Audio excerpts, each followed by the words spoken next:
안녕하십니까 선생님들. 다문화사회의 인권교육 9주차죠. 1교시 강의를 시작하도록 하겠습니다. 출석을 확인해 보도록 하겠습니다.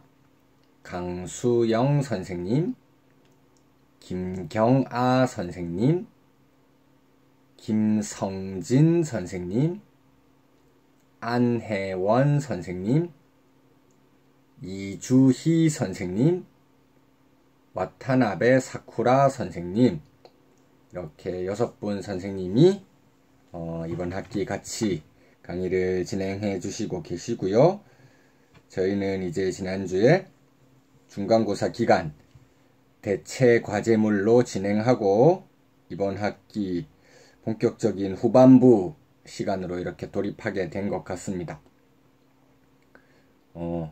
기본적으로 이제 사전에 영상 강의를 제작해서 탑재하는 방식으로 이렇게 강의가 운영되다 보니까, 물론 이제 수강하고 계신 선생님들 의견을 반영해서 이렇게 조금 강의 방향을 조정하긴 하였지만, 모든 선생님들 의견을 제가 좀 들은 건 아니었기 때문에 혹시 불만족스럽게 생각하시는 선생님이 있으시면 어떨까 이렇게 우려를 하고 있었는데, 선생님들께서 과제를 제출해 주실 때 이제 거기 단순하게 과제만 제출해 주시는 것이 아니라 이번 학기 전반부에 들었던 강의에 대한 소감이라든지 이런 것도 간략하게 작성해 주셨더라고요.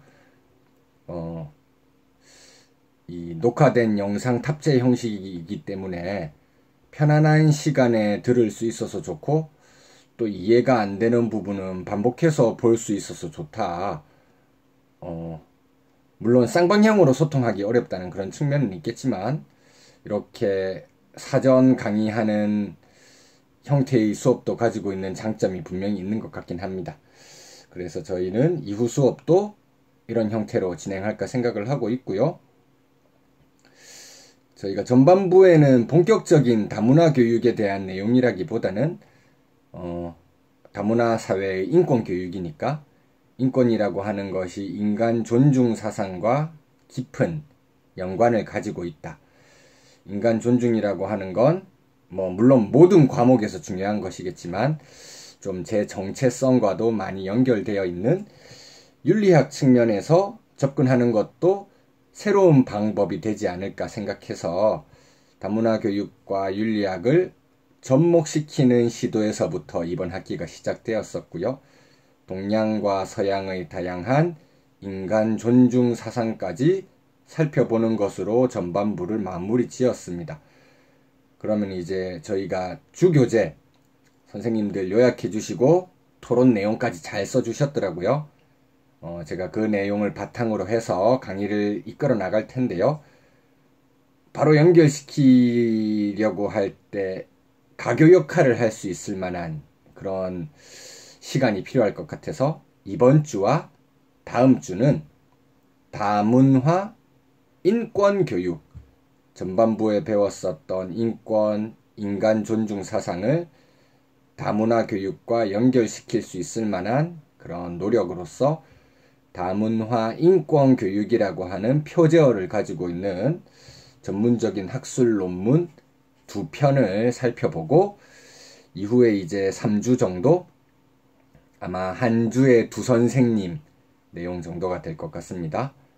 예고해드린 대로 실시간 그 쌍방향 강의는 아니고 선생님들이 만들어주신 요약문과 토론문을 제가 소개해드리는 방식으로 운영할 거고요. 마지막 주에 시간 여건이 허락되면 신경과학과 다문화 연결시키는 그런 방식의 강의 또한 한번 해보고자 합니다. 시간이 부족하면 생략될 수도 있고요. 한 주 전체가 아니라 한 교시나 2교시 정도 이렇게 될 수도 있을 것 같습니다. 생략해도 될 것 같다는 생각이 제가 조금은 드는 것이, 저희가 기말고사 대체 과제물 강의 계획서도 있죠. 바른 마음이라고 하는 이 책 자체가 신경과학에 대한 내용을 좀 잘 담고 있는 내용이거든요. 그래서 선생님들께서 이제 기말고사 대체 과제물 쓰시려고 하면 서평이기 때문에 제가 이제 다문화 교육의 관점에서 이 책의 서평을 작성하시라고 과제물을 제출해 드릴 텐데요. 시간 여유가 있으시면은 한 권 다 읽는 게 굉장히 좋겠죠. 하지만 선생님들 바쁘시고 또 다른 공부도 하시고 이렇게 하셔야 되는데 이 책이 굉장히 두껍거든요. 다 읽기가 좀 버겁다, 그렇게 생각하시는 선생님들께서는 이 책 중에 이제 6장 바른 마음이 지닌 6가지 미각이라고 해서 도덕성 기반 이론, 이것을 다루고 있는 장이 있습니다. 6장 부분을 중점적으로 보셔서 다문화 교육과 연결되는 서평을 작성하시게 이렇게 준비하시면 될 것 같습니다. 제가 이제 공지사항이라든지 과제물 메뉴를 통해서도 한 번 더 안내해 드리도록 하겠습니다. 그리고 이제 선생님들 저희 자료실에 올라와 있는 논문이 하나가 있을 겁니다. 초등학교 다문화 인권 교육의 방법 연구, 서울교대 이인재 교수님 쓰신 논문인데요. 저한테는 굉장히 고마운 분입니다. 이 강의를 배정해 주신 교수님이시거든요. 그래서 제가 윤리학뿐만이 아니라 제가 윤리교육과랑 교양교육과, 교양교육원, 대학에서는 이제 교양 과목도 배우잖아요. 그렇게 두 분야에서 출강을 해봤었는데 이제 새롭게 출강하게 된 세 번째 분야가 다문화 교육이라고 이렇게 할 수 있을 것 같습니다.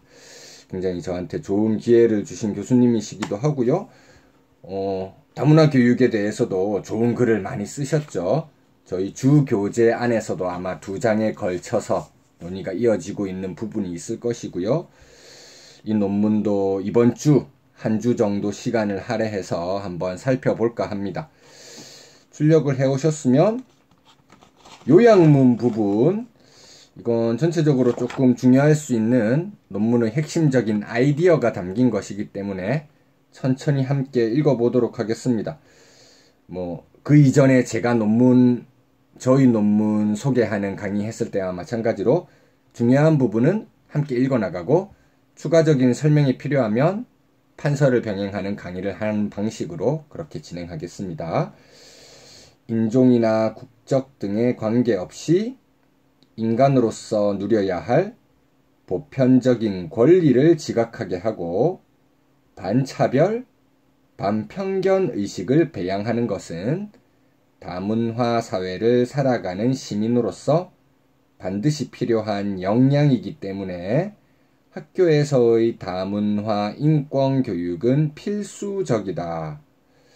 그러나 우리 사회의 다문화 현상을 고려할 때 초등학교에서 다문화 인권 교육이 필요하다는 점을 인식하면서도 실제로 다문화 인권 교육에서 무엇을 어떻게 가르칠 것인가에 대한 관심과 탐구는 미약했다. 무엇을 어떻게, 이렇게 2가지 축이 있다고 생각할 수 있을 것 같은데 저희는 시간 관계상 무엇을에 대한 내용만 중점적으로 보게 될 것 같습니다. 어떻게에 대해서는 이제 이 교수님께서 그 창의적 체험 활동이라든지 도덕과 사회과에서 활용할 수 있는 실제적인 방안을 제시해 주시는데 그런 거는 선생님들께서 한번 직접 읽어보셔도 충분하지 않을까 생각이 들어서 무엇을에 해당하는 내용만 저희는 살펴보도록 하겠습니다. 218페이지 넘어왔죠? 본 연구는 그간 우리의 다문화 교육에서 다양성과 차이의 인정도 중요하지만 이를 넘어 보편적 인권의 실천이라는 측면에서 다문화 인권 교육이 매우 필요함에도 잘 실천되지 못했다는 점에 근거하여 초등학교 다문화 인권 교육의 방안을 탐구하였다. 보편적 인권이라고 하는 내용이 굉장히 중요할 것 같습니다. 저희가 이번 학기 중간고사 치기 전까지 계속 살펴보았던 작업이 이 보편적 인권이라고 하는 걸 규명하기 위한 선행 작업이었다고 이해해 주시면 좋을 것 같습니다. 보편이라고 하는 용어는 시간과 공간을 초월해서 모든 인간들에게 적용될 수 있는 성질, 보편적이다 이야기하잖아요. 저희가 동양과 서양에서 인간 존중 사상, 오랜 예전부터 비교적 현대, 저희가 이제 서양으로 넘어와서 롤즈의 정의론까지 했었죠. 그렇게 동서고금을 막론하고 인간 존중이라고 하는 건 중요시되는 가치였기 때문에 그런 측면에서 보편적 인권의 실천이 다문화 인권 교육과 굉장히 필수 불가결한 맥락으로 연결되어 있다는 걸 주목해야 된다는 겁니다. 이를 위해 먼저 인권교육, 다문화 인권교육에 대한 의미, 특성 및 내용을 파악하고 다문화 교육과 다문화 인권 교육의 관계에 대해서도 분석을 하였다. 이제 석사 과정이시니까 학위를 취득하실 때 여러 가지 방법이 있기도 하죠. 제가 지난 학기 때 진행했었던 강의에 수강생이 굉장히 많았었는데 이제 논문 대체 학기 제도라는 게 이제 좀 본격적으로 서울교대에서도 운영이 되었었나 봐요. 그래서 수료만 하시고 논문은 쓰지 못해서 이제 시간이 조금 지나가셨던 선생님들께서 대체 학기를 위해서 수강을 지난 학기 때 아마 많이 하셨는가 보더라고요. 그렇게 해서도 이제 학위를 취득하실 수가 있지만 아무래도 이제 석사 과정 정도 들어오셨으면 전문적인 학문 공부의 길로 접어드신 거기 때문에 자기 생각을 정리하는 글, 논문 하나 정도는 남기는 게 굉장히 가치 있는 경험이 될 거라고 생각합니다. 글을 쓸 때 좋은 전략이 이 논문 속에 이제 잘 드러나고 있는데 조금씩 심도 있게 나가고 있는 것이죠. 인권교육, 다문화 인권교육 이렇게 나아가고 있죠. 학부 때 공충에 대해서 배웠다면 석사 때는 곤충 중에서 벌에 대해서 공부해 보겠다. 박사 때는 암벌이 어떻게 임신을 하고 출생을 새로운 개체를 탄생시키느냐 이런 식으로 좀 구체화시켜 나가는 방식으로 글이 쓰지고 있잖아요. 공부해 나가는 방식도 마찬가지고 글 쓰는 방식도 마찬가지인데 굉장히 효과적으로 잘 쓰고 계시더라고요. 그래서 개념이라든지 이런 정의, 이 논문에서는 그것만 배워갈 것이 아니라 글쓰기 전략도 배워갈 수 있는 훌륭한 논문이라고 생각이 듭니다. 이는 초등학교 다문화 인권 교육이 지향해야 할 방향은 무엇이고 어떤 내용을 어떻게 가르쳐야 할 것인가를 도출하는 데 토대가 되었다. 이를 바탕으로 도덕과 및 사회과의 교과 교육 활동과 창의적 체험 활동에서 다문화 인권 교육을 효과적으로 할 수 있는 방안을 구안했는데 초등학생들이 자신의 생활 주변에서 경험할 수 있는 구체적인 다문화 인권 문제에 대해 관심을 갖고 인권에 대한 바람직한 태도와 행동을 기르는데 효과적일 수 있도록 다문화 인권을 주제로 한 동화와 공익 광고를 활용한 접근에 초점을 두었다. 이렇게 해서 이제 어떻게 할 것인가에 대해서도 이야기하고 계신데요. 저희가 어떻게 부분은 시간 관계상 과감히 생략하겠다고 말씀드렸기 때문에 요약문에서 이 부분도 생략하도록 하겠습니다. 서로는 이제 실태를 진단하고 있는 그런 내용들이 나오고 있습니다. 이 논문이 아마도 이제 2010년대 초중반에 써진 논문입니다. 그렇기 때문에 여기서 말하고 있는 실태라고 하는 게 지금 현재에도 굉장히 많이 변화가 되고 다문화 사회가 훨씬 더 급진전되었을 것이기 때문에 이 실태를 서론에서 일일이 다 살펴볼 필요까지는 없을 것 같고요. 219쪽에 지금 이 논문 서론에서 제시하고 있고 현재 시간이 흐른 뒤로 더 심화되어 가고 있는 다문화 사회의 실태가 우리에게 시사하는 바가 무엇인가, 그것을 한번 알아보면 좋을 것 같습니다. 여기서 219쪽에 보면 아래에서 네 번째 줄 보면 되겠습니다. 혼혈 인구가 늘어 나라가 붕괴된다고 주장하거나 중동 사람들을 테러와 연결시켜 위협적인 존재로 부각시키는 등 외국인 범죄를 과장하여 제노포비아를 조장하면서 인터넷을 중심으로 한 반다문화주의가 세력화되기도 한다. 이렇게 해서 중요한 용어가 나왔죠.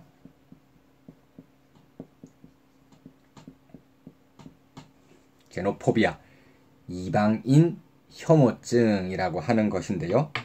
선생님들 잘 알고 계시는 내용일 테지만 제가 이제 기말고사 대체 과제로도 내어드리려고 하고 마지막 14주에서도 시간 여유가 있으면 한번 다루어 보려고 하는 신경과학이라고 하는 주제와 밀접하게 관련되는 것이 제노포비아라고 합니다.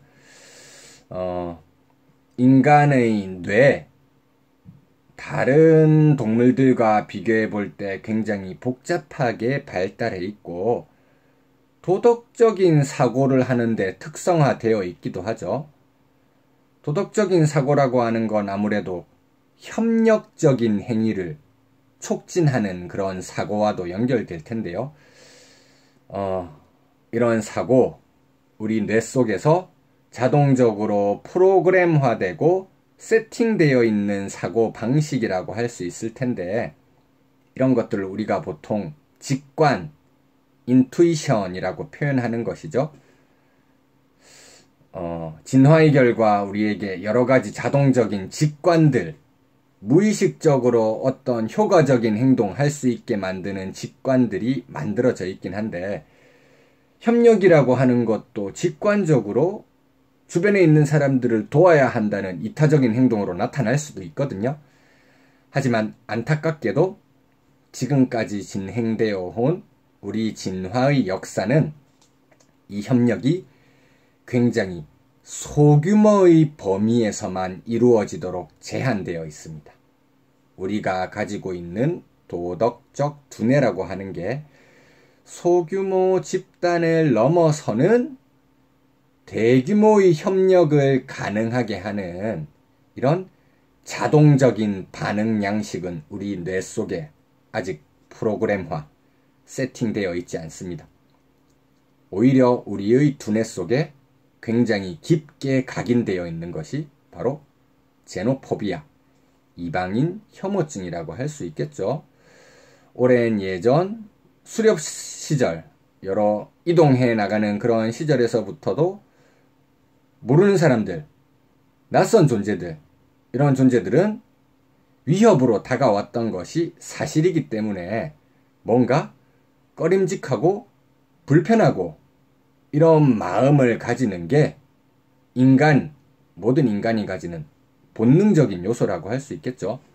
하지만 인간은 본능이라든지 욕구, 이것을 이겨내고 해야만 하는 것, 의무가 무엇인지 알 수 있는 존재라고 이야기하고 있잖아요. 저희가 이번 학기 초반에 이야기했던 것, 다문화 교육, 다문화 사회에 알맞는 행위는 의무로 설정해야 한다. 하고 싶은 것인 욕구를 참아내고 해야만 하는 것인 의무를 따라야 한다. 칸트의 의무론까지 관통할 수 있는 이런 내용인데요. 교육을 통해서 이러한 제노포비아를 극복할 수 있는 방향으로 나아가야 되겠죠. 지금 전공 공부를 열심히 하고 계신 선생님들 역할 달려있는 몫이라고 할 수 있을 것 같습니다. 그래서 다문화 교육이 중요한 거라고 할 수 있겠죠. 우리 뇌 속에 이게 너무 깊게 각인되어 있거든요. 깨트려내야 되는 겁니다. 자, 지금 이런 제노포비아 때문에 여러 가지 우리 현실 사회 구성원이라고 할 수 있는 다문화 학생들이 여러 가지 어려움을 겪고 있다고 해요. 220쪽에 보면 다양한 어려움들이 나오는데 이런 사례들을 살펴보기보다는 이런 어려움이 발생하는 이유 정도를 지적해보면 좋을 것 같습니다. 220쪽 두 번째 단락, 세 번째 줄 보도록 하겠습니다.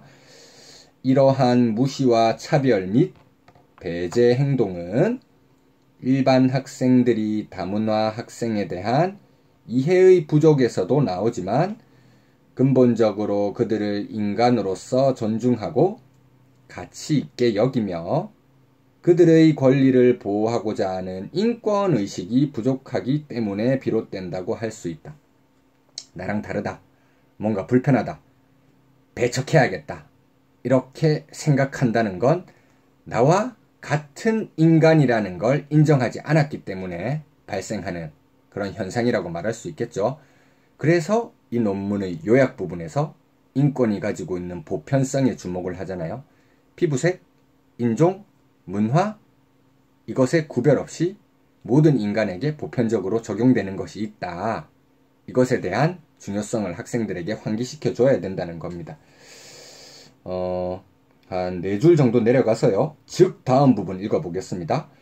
다문화 교육에서는 다른 나라의 문화에 대해 아는 것뿐만 아니라 민족과 인종, 계층, 거주지, 연령, 능력면의 특수성, 종교, 언어, 성 등의 차이를 인정하되 차별 없이 인간의 존엄성을 존중받고 사회 구성원으로서 바람직한 문화적 정체성을 형성하도록 해야 한다.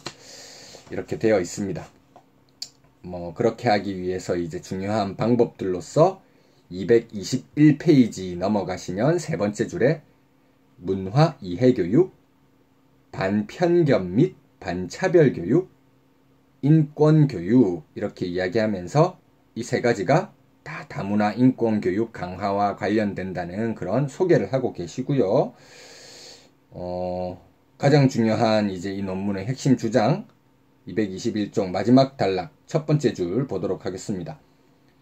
본 연구는 그간 우리의 다문화 교육에서 다양성과 차이의 인정도 중요하지만 이를 넘어 보편적 인권의 실천이라는 측면에서 다문화 인권 교육이 매우 필요함에도 잘 실천되지 못했다는 점에 근거하여 초등학교에서 다문화 인권 교육의 방안을 탐구하고자 한다. 이렇게 말하고 있습니다. 그렇게 이야기하면서 이제 2장 넘어가면 다문화 인권 교육을 위한 기초라고 해서 인권, 그 다음 여러 가지 개념들로 연결시켜 나가는 내용들이 나오거든요. 인권의 개념과 유형 그 부분만 먼저 보도록 하겠습니다. 인권은 인간으로서의 기본적 권리로서 보통 인간이 인간답게 살아가기 위해 누구나 마땅히 누려야 할 권리라고 정의된다. 이는 존엄성을 지니고 태어난 인간은 누구나 자유롭고 평등하며 침해될 수 없고 양도할 수 없는 권리라는 의미를 담고 있다. 즉 인권은 태어날 때부터 하늘로부터 부여받았다는 의미에서 생득권 또는 정의의 법으로 마땅히 누려야 할 권리라는 의미에서 자연권이라고도 하는데 자유와 평등으로 표상되는 인간의 존엄성과 침해할 수 없고 양도할 수 없는 권리는 두 개의 철학적, 정치적 개념을 중심으로 구성되어 있다. 여기서 이제 자연권이라고 하는 중요한 표현이 나오고 있습니다. 인권이 가지고 있는 특징 설명하기 위해서 나오고 있는 개념인데 저희가 이제 전반부 마지막 주에서 제가 롤즈에 대해서 소개해 드리면서 정의로운 사회를 이루어가는 원칙, 정의의 원칙을 마련하기 위해 최초로 정의의 원칙 만드는 회의 장소와 같은 것을 롤즈가 가상으로 이제 만들어냈다고 고안한 그런 특수한 장치를 소개해 드린 적이 있습니다. 원초적 입장이라고 하는 것이었는데요. 거기 제가 강의에 나누어 드렸던 자료에서 보면 사회계약설의 자연 상태에 대응하는 개념이다. 이렇게 아마 소개가 되어 있었을 겁니다. 사회계약설, 구성원들이 자유로운 계약을 통해서 국가 사회를 만들어냈다. 이렇게 주장하는 이론이고 계약 이루어져서 국가 사회 구성되기 이전 상황, 이걸 자연 상태라고 부르죠. 그 자연 상태에서부터 인간이 가지고 있던 권리, 그것을 자연권이라고 하는 겁니다. 앞에서 천부인권이라고도 표현했죠. 우리가 다른 말로는 천부인권이라고도 말을 하잖아요. 사회가 생겼느냐, 생기기 이전이냐, 이런 구분이 중요하다기보다는 그런 구분 이전에서부터 자연적으로 인간이라면 누구나 가지고 있는 권리가 인권이라는 것. 그래서 자연권이라는 개념을 강조하고 계신 것이다. 이렇게 이해해 주시면 좋을 것 같고요. 잠시 쉬셨다가 이 인권 개념에 대해서 조금 더 자세히 살펴보도록 하겠습니다.